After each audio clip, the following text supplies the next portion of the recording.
All right, Nikki. Yes. Nikki, where are you from originally? Where'd you grow up? I grew up in the suburbs of Chicago. Which ones? Hinsdale, Darien, Lisle, West Chicago, Mm, Downers Grove. yeah. Tell me about your family growing up. Family life. Grew up mostly as the only child, and I have stepsisters and half sisters. Parents were not together. Weren't ever married. A little bit kind of crazy, I guess. How would you describe your childhood in general?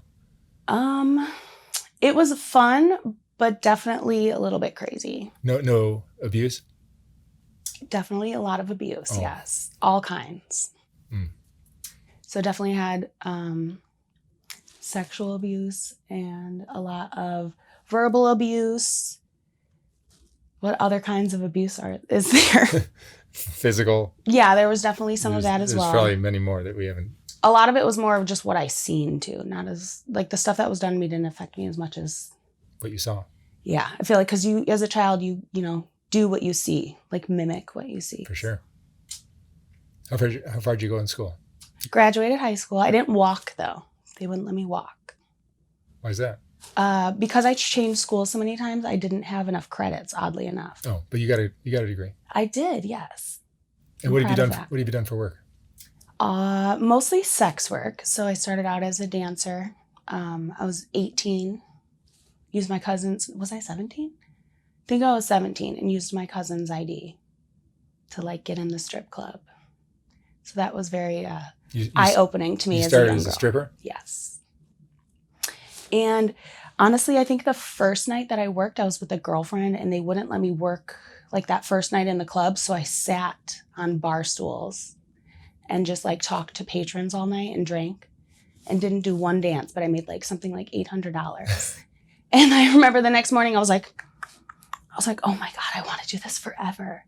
So that was kind of just like eye-opening. I was like, this is something I could do because all I was doing was flirting with guys. So. And they were giving you money for what? Yeah. That night, shit. I think I literally didn't get my ass off the bar stool. So I was just flirting with guys and talking to them. And you would tell them, I really need money for rent. I need money for whatever. No, that first night, I literally just sat there like, oh, I'm going to work here tomorrow. I'm going to work here tomorrow. And they're like, okay. They pull out their wallets. Yeah. And at that place, there was no pole. It was like you dance on bar stools. So even when I did work, when I went back to work there, it was very easy. You like walked around with your drink, talking to people, and you like did little lap dances on the bar stool for $20. So it was like. So you learned quickly that. Yeah, it was very easy. There's money for. Yes. And then, let's see, I went there. That was off Mannheim. And then I went to Heavenly Bodies. That was bad. Don't ever work at Heavenly Bodies.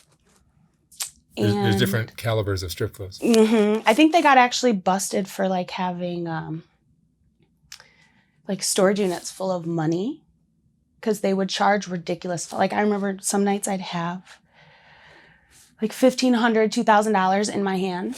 And because of all the fines, they'd, fine you for, I can't even remember some of the things that they would fine us for that were ridiculous.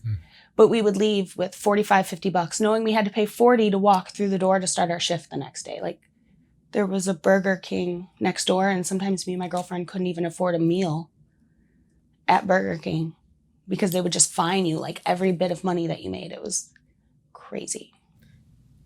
So you've lived this sex worker lifestyle. Yeah, it's. But you've told me that you think you're addicted to sex. I definitely know I'm addicted to sex. I've been like that since I was very young. And do you think that was because of the sexual abuse?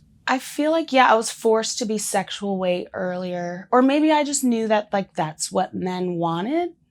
I don't know. Like, low-key, I've always kind of known. This sounds terrible. Low-key, I've always known, like, since I was really young that I was either going to be, like, a porn star or a sex worker or a stripper. Like, I just kind of always knew that's... Like, I knew what men wanted, so I just knew that was what I was going to do. That sounds bad. But it's true. I've always kind of known that, so. And you have kids? I do. I have one daughter. She's 10. And you're raising her? I did till she was 5. I left her dad, and kind of found that I was going to go down the same path that my mom went down, which is like living with questionable people. And because I was put in situations like that, bad stuff happened to me. So I just didn't really want that to happen to her. So I made her dad take her. Kind of blew up in my face. Now I don't really talk to her too much, but I'm glad that she's like literally living a white picket fence life and protected from what you were. Exactly. Like I might not have the best relationship with all of them right now, but I feel like I'm glad that she's gonna have like a square life. You know what I mean? And eventually I feel like she'll be happy that I didn't put her through all that shit. So your sexual addiction, it affects your life personally as well? Not just professionally? Yeah, definitely. It's hard to be in a relationship with people. I feel like I usually either cheat or, I usually end up cheating. I just can't help it, as bad as that sounds. What do you think you're looking for? I think sex gives me a gratification that nothing else actually gives me. Like I could do drugs, I could go shopping, you know what I mean? Like whatever normal vices are, drinking, whatever, like that doesn't really do the same as sex. I don't know. And what does a wild night for Nikki look like? Well, since I got smarter, I realized that like instead of just fucking random people, it's probably best to do it for money. So kind of monetize that. So now I'm kind of jaded with sex a little bit.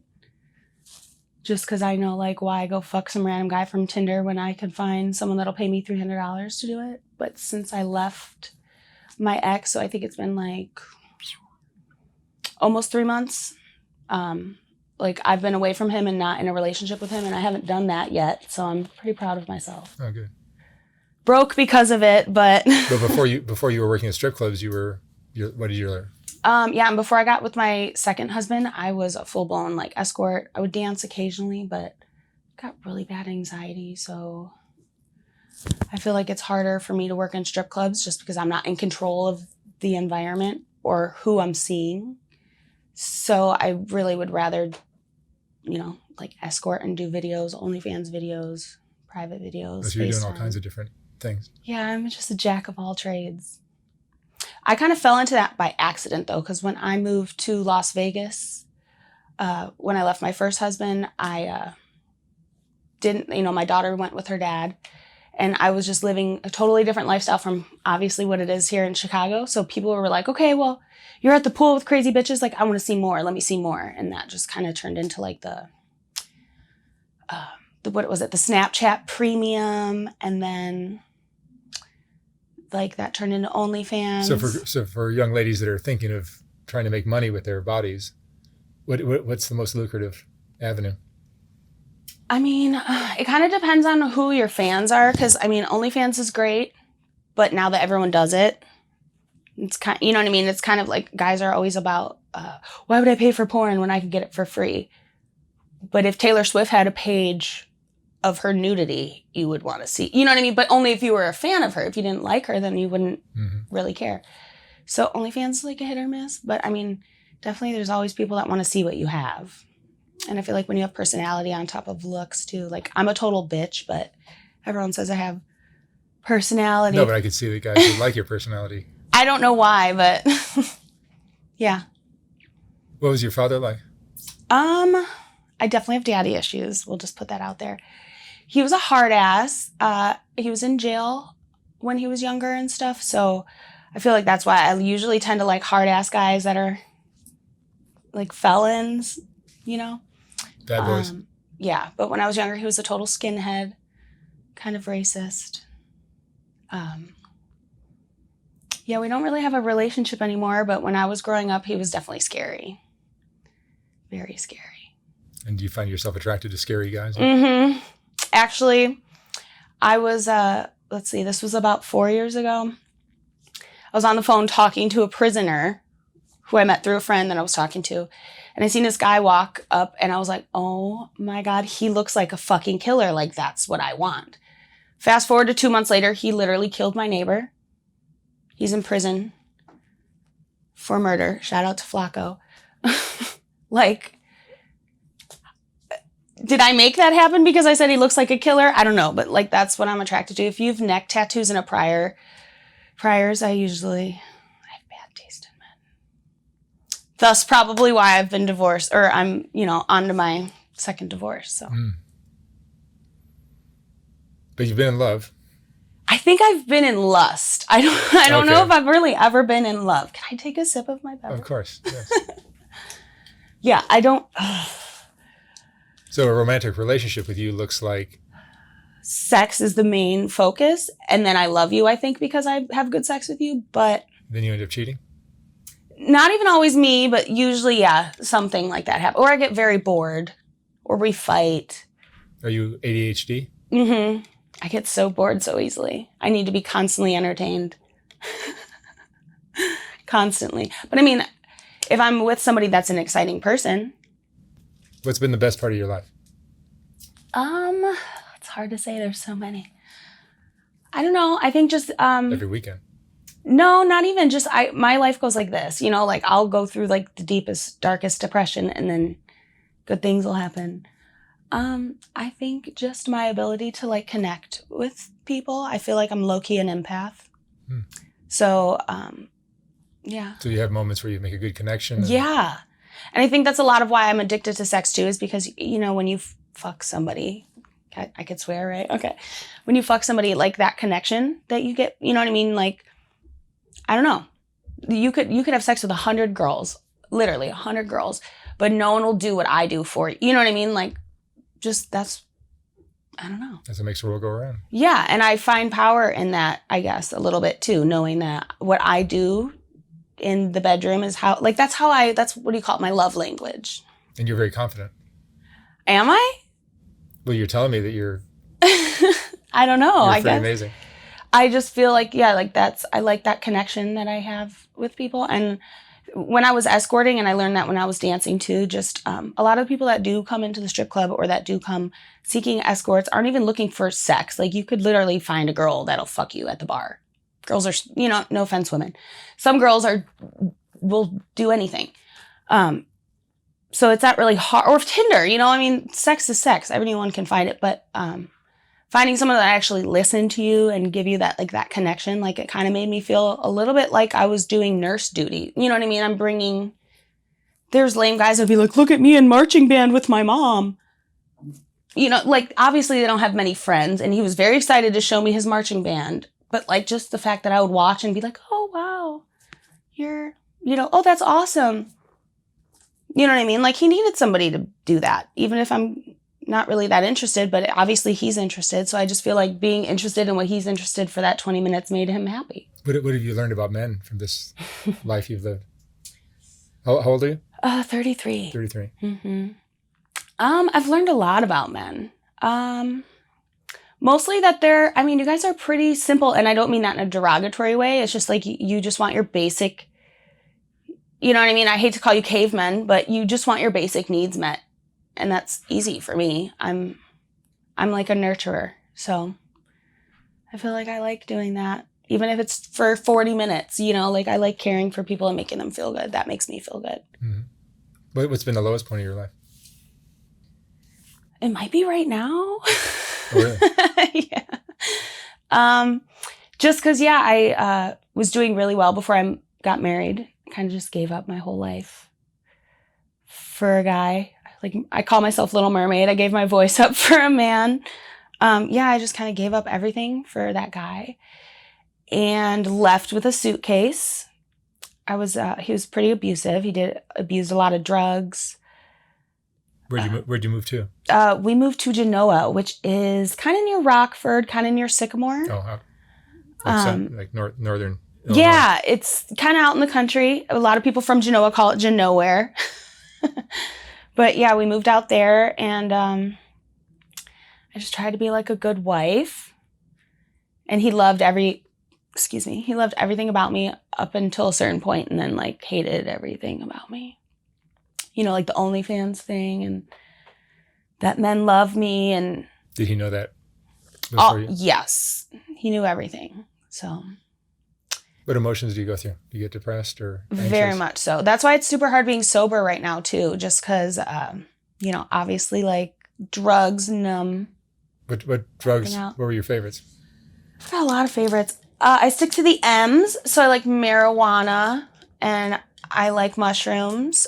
For a while, I dabbled in meth for a while. I feel like that's still my drug of choice, but it's not available to me right now, so I probably won't do it till I can get it.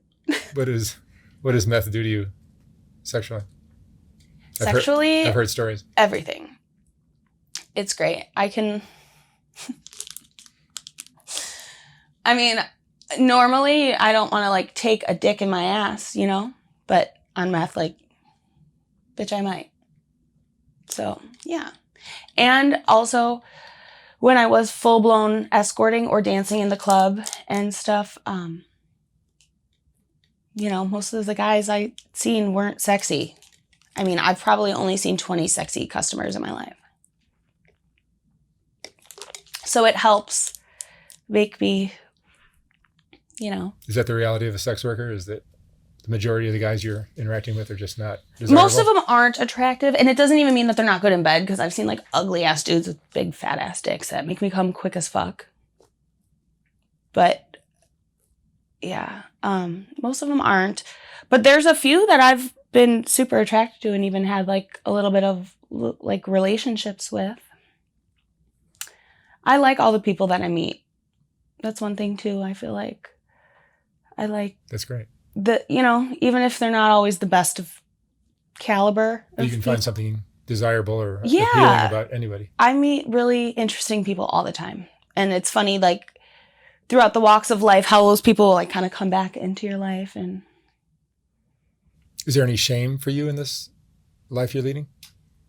Now that my daughter's 10, I just would never want her to be ashamed of me, but she grew in my body, so I would pretty much 98% sure that she would just know that, like, people have to do what they got. I mean, I would hope that she would understand that, but I mean, to each their own. You know, I don't blame people if they're, you know, not understanding of my lifestyle or what I've had to do, but. People love to be judgmental. I mean, yeah. Like, I just got a text yesterday. Someone was like, "You pussy ass hoe. Is this Nikki?" I'm like, "Who? Pardon? Who is this?" They're like, "Don't act like you're proper." And I called the phone number and like no one answered. So it's just like people love to talk shit, but no one. I would have sent that person my address. Like, come get some. But I love the hate because obviously you're sitting there watching. So, and I mean, I've had to do what I've had to do, and I like wouldn't change anything because I feel like that wouldn't make me. Yeah, well, to me, it all boils down to what you went through as a young girl. Yeah, I feel like definitely erase that, and I think your story looks very different. Yeah, I don't ever really think about it too much, but then when I do, I'm like, okay, because my sisters, I have a stepsister that grew up with me pretty closely. She didn't experience all of the same trauma, but a lot of the trauma we did go through together. So we're both equally kind of fucked. You know, we're both, you know, she danced for a long time. She definitely has sex addiction. She's on her 4th child. She loves hard. You know, she's got anger issues. Hard as crack cocaine? Probably harder. She loves really hard. Like, she's very loyal to those that she loves, but those that she loves are usually shitty guys. But that's the same thing that I do, you know, like we're really loyal. When you say hard, you mean define hard. Oh, like hard, like loves to the end of time. Oh, I see, because hard means crack cocaine. Oh, no. In the hood. She definitely doesn't do that. I think our parents dabbled in that, though. I know I found some crack in my, like, you know how people have, like, kitchen utensils? I remember one morning I, like, walked in, and I think I was making something, so I, like, grabbed a spoon, and I found, like, a vial with, like, I was like, pretty sure this is crack. So your mom was... my mom was pretty good about hiding her drug use. I know she did a lot of coke. She drank a lot, but my grandma was there to kind of watch me, so I never seen much of that. My dad definitely partied hard. Would you describe yourself as self-destructive? For sure, and I like to sabotage anything good. I don't notice it at the time, but then like hindsight, I definitely tend to do that. And I don't tend to like be gravitated towards like calm or chill people, you know? You like chaos. I don't know why, but yeah, I think I do. Like, I just recently started talking to a very nice man who's pretty normal, not a square, but kind of. And I could picture myself with him so much, but at the end of the day, I feel like I'm gonna ruin him. Like, I need someone nice that's also toxic. You know what I mean? Like, I don't want to. I feel like I need a troubled soul, or what's that? A trauma bond. Like, I need someone that's kind of been through similar hell. I don't want to ruin good people. I feel like I did that to my first husband. What are you afraid of? What do you worry about? Like all of my fears? Sure. If you're going to be open, which you are. My worst fear in life is being stabbed to death. That happened to my grandmother, and I didn't learn about it till I was like 17. So like, I don't know why that just scares me so much, but That's that horrible. scares me. So like, you could do anything to me. You pull a knife on me, bitch, I'm running. Shouldn't tell everybody my weakness, but that is my weakness. I think that, and just maybe living under a bridge. Being homeless. Yeah, which is happened maybe twice, but not the living under a bridge part. Yeah, I don't know. I don't think I have many fears. I don't like heights. Are you happy? Would you describe yourself as happy? You seem to be. You know, I'm going through a very big life change right now, so I'm just happy that I'm not in a very toxic relationship. Is your happiness a facade? No, I'm deeply sad at the end of the day, but okay, no. I'm happy, but I'm grieving. Mm-hmm. You know what I mean? Like, I'm a happy person. It's just You're a survivor. Yeah, I'm saying goodbye to, you know, my married life. I had to give up my dog, who was my emotional support dog, when I moved into my apartment. Gave up like the wife life. Definitely not an escort anymore. Drugs. I'm not doing, so you know what I mean? So I'm in such a transitional place. I feel like I'm actually feeling things for the first time. So I don't even think I'm not happy. I just feel like, yeah, I'm grieving and I'm feeling things. What gives your life meaning? You know, honestly, I really want to get into like more creative stuff. Like if I'm doing content, I want to start doing more fetish content and or funny stuff, just because for so long I have been focused on my vagina or my boobs or my looks, and I feel like I'm so much better behind the camera. Like, I love taking pictures of beautiful women. Oh, really? Wow. I love editing. Like when I would do my OnlyFans videos and stuff, I love the editing process. I love making women feel good. So I feel like I kind of want to get into maybe like behind the camera stuff. And I'm just so creative. And I have so many funny ideas and good ideas for stuff. So I feel like, yeah, I just kind of want to do more creative things, because that brings me a lot of joy, whether it's like painting or making creative OnlyFans or fetish content. I'm so old. I'm not really with this TikTok shit, but I'm trying. I feel like I would be good at that, but it's just so much work. If you had your life to live all over again, what would you have done differently?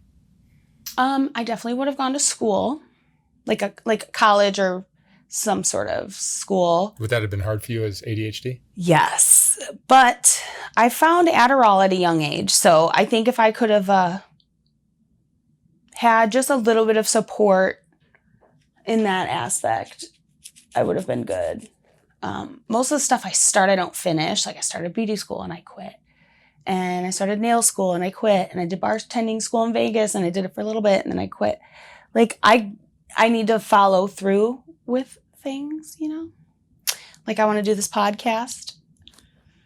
I know it'll be great, but I'm a little bit nervous about it. So yeah, was nervous to come see you today, but I did follow through with that. It takes a lot of courage to sit here. Well, I don't have any shame. Like I feel like most of my family already knows I'm a train wreck. So the only issue was, you know, the double chin, which you say isn't there. So you don't have a double chin. Yeah, I mean, I'm an open book. Do you feel like you were betrayed by your parents? I definitely am a little bitter about that. Mainly just now. I feel like, you know, as as a parent, you know, you just kind of learn stuff as you go. I understand that. But as they got older, they kind of got shittier. And it makes me kind of feel like, what did I do to make you guys? I mean, I'm mostly there. I'm my mom's only child. My dad has 2, maybe more. You know what I mean? Like, why? I don't know. But I think that made me stronger in the long run. I know people that have had it so much worse. I call her my sister. I don't think she's my blood sister, but she was my stepmom's daughter. And she's 18. She's been through most of the stuff I've been through at her small little age. Her mom overdosed on heroin. You know what I mean? And God, she's had it so much worse than me. So it's like, I can't sit there and ever be like, woe is me. Because there's people that have had it way worse. I think as long as you kind of just learn from that. Like, if I wouldn't have had shitty parents, I probably would have kept my daughter with me to struggle through all of that stuff, you know. And that guy that I dated that was a murderer, that I had no idea was a murderer, turned out, I mean, I only hung out with him for about 3 weeks, but he was a sex offender and I had no idea. God fucking forbid.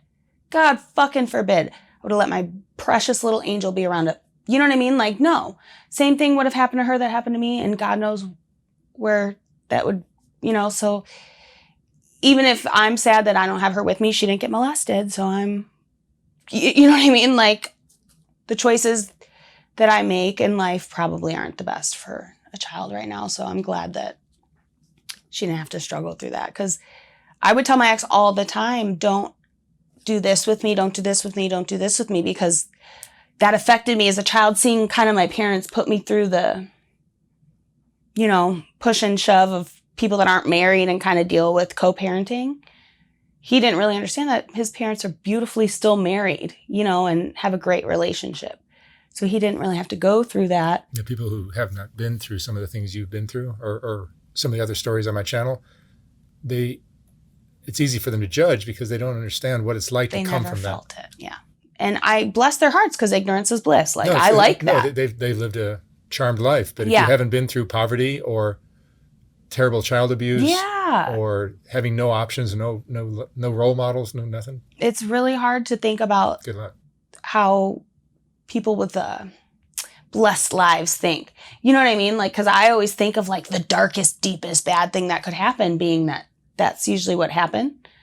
But if I was to be a privileged person for half of my life and then these things happen as an adult, oh my God, I don't know how I would cope, actually. You know what I mean? Like, I feel like those are the people that almost commit suicide most of the time, I feel like, because they just don't know what to do. And I've been there, but luckily, usually I've been through something worse, so I always kind of like bounce back. Do you have other addictions other than sex that nag you? I feel like I have a low-key addiction to money. I love shopping. Sex is definitely my biggest one. Yeah, I mean, I do love drugs. I like drinking. Gambling? I did live in Vegas for a while, so gambling is really fun. But I think because I had addict parents, I kind of pump the brakes on everything. But I think since I have so many vices, and you know what I mean? I feel like, for example, if I'm not doing meth, I'm overeating. If I'm not over smoking and over drinking, I'm over, you know what I mean? I'm over sex. You know what I mean? I've always got to have maybe 2 or 3 indulgences. Yeah. What would you say is the most important lesson you've learned in your life? You're the only person that can have your back. Like, at the end of the day, it doesn't matter if you're the richest Kim Kardashian or the lowest, whatever the lowest thing is. At the end of the day, you can't rely on anybody. You have to, and if you can, great, but you shouldn't. You have to rely on yourself and be strong. I don't know. I feel like that's the leveling up, just be strong and always try to do better. I don't know. All right. Nikki, thank you. Definitely the best lesson. It's a great lesson. Nikki, thank you so much for sharing your story. Thank you for having the courage to share it. Well, thank you for having me. You're amazing. Thank you very much. No problem.